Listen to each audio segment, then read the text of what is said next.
দুলাভাই আসছে শালির বাসায়। আর শালি সকাল সকাল দুলাভাইকে নিয়ে চলে গেল একদমই নদীর ফ্রেশ মাছ কেনার জন্য। তো কি কি মাছ কিনে নিয়ে আসলাম সেটা নয় একটু পরেই দেখাচ্ছি। আর দুলাভাই যেহেতু আসছে, দুলাভাই সকাল সকাল দুলাভাইয়ের পছন্দের নাস্তাটাও তৈরি করে ফেললাম। আসসালামু আলাইকুম, সবাই কেমন আছেন? আশা করি সবাই খুব ভালো আছেন। আলহামদুলিল্লাহ আমিও ভালো আছি।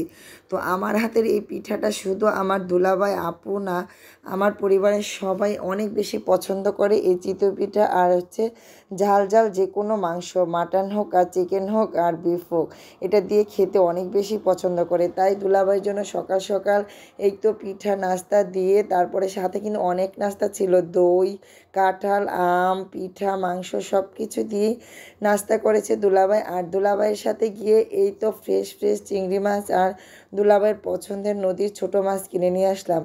তো চিংড়ি মাছগুলি এত সুন্দর ছিল, নদীর একদমই আমাদের দাউদকান্দি নদীর মাছ। তো এই মাছগুলি এত নড়াচড়া করছিল, তো আমরা সবাই নাস্তা খেয়ে তারপরে পরিষ্কার করতে চলে আসলাম, যেহেতু এখন রান্না করব। আর দুলাভাই বললাম একটু মজা করি, যেহেতু আমি কখনোই দুলাভাই বাসাটা বলি না, আমি ভাইয়াই বলি। ভাইয়া বলতে আমি বেশি পছন্দ করি। এই যে ভাইয়ার পছন্দের ছোট ছোট মাছও আমি কিনে নিয়ে আসছি। এগুলি কেটে পরিষ্কার করে একদম পেঁয়াজ কেটে বাটা মশলা বেটে নিয়েছি। বাটা মশলা দিয়ে কিন্তু রান্না করলে যে কোনো মাছ মাংস খেতে একটু বেশি মজা হয়। ছোটো মাছটা কিন্তু হাতে মাখিয়ে বাটা মশলা দিয়ে রান্না করলে অনেক বেশি মজা হয়। তো যাই হোক, দুলাভাই বলি না, আমি সেই কথাটা বললাম, যেহেতু আমি ভাইয়া বলি। ভাইয়া যখনই আমার বাসায় আসে তার জন্য আমি স্পেশালভাবে এই চিংড়ি মাছটা, তার পছন্দ অনেক বেশি, তার পছন্দ অনুযায়ী এটা আমি সবসময় বাজার থেকে এনে আমি ফ্রেশ ফ্রেশ রান্না করে তাকে খাওয়ানোর চেষ্টা করি। কারণ সে অনেক বেশি পছন্দ করে চিংড়ি মাছ। আর নদীর চিংড়ি মাছটা তো ঢাকা শহরে হয়তো পাওয়া যায়, কিন্তু এরকম ফ্রেশটা খুব কম বেশি পাওয়া যায়। কারণ আমরা যেহেতু আমাদের চারপাশে নদী আছে, নদীর মাছটা আমরা খুব তাড়াতাড়ি পাই। তো যাই হোক, আমার আপুর হাতে চিংড়ি মাছটা রান্না করতেছে, অনেক সুন্দর, অনেক ফ্লেভার আসছে চিংড়ি মাছের, এত সুন্দর গ্রান, একদম চারপাশে গ্রানটা ছড়িয়ে গেছে।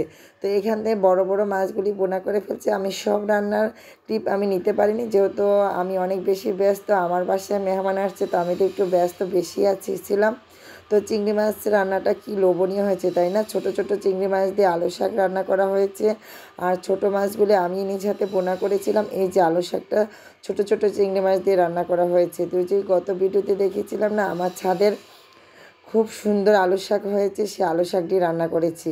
তো যাই হোক, অনেক ভিডিওই হয়তো আমি ব্যস্ততার কারণে করতে পারিনি, ছোট ছোট ক্লিপ নিয়ে রেখেছিলাম, সেগুলি আপনাদের সাথে শেয়ার করেছিলাম।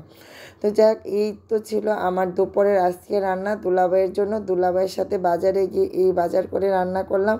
তো আপনাদের কাছে কেমন লাগছে জানি না, আমার দুলাভাই তো আলহামদুলিল্লাহ অনেক পছন্দ করে আমার রান্নাগুলি খেয়েছে। অনেক ব্যস্ততার মাঝে আপনাদের সাথে এতটুকুই শেয়ার করলাম। যদি আমার ভিডিওগুলি ভালো লাগে অবশ্যই অন্যকে দেখার সুযোগ করে দিবেন। আর যারা আমার ভিডিও সবসময় দেখেন তাদেরকে অসংখ্য ধন্যবাদ। আজকের মতো এখানে শেষ। আল্লাহ হাফেজ।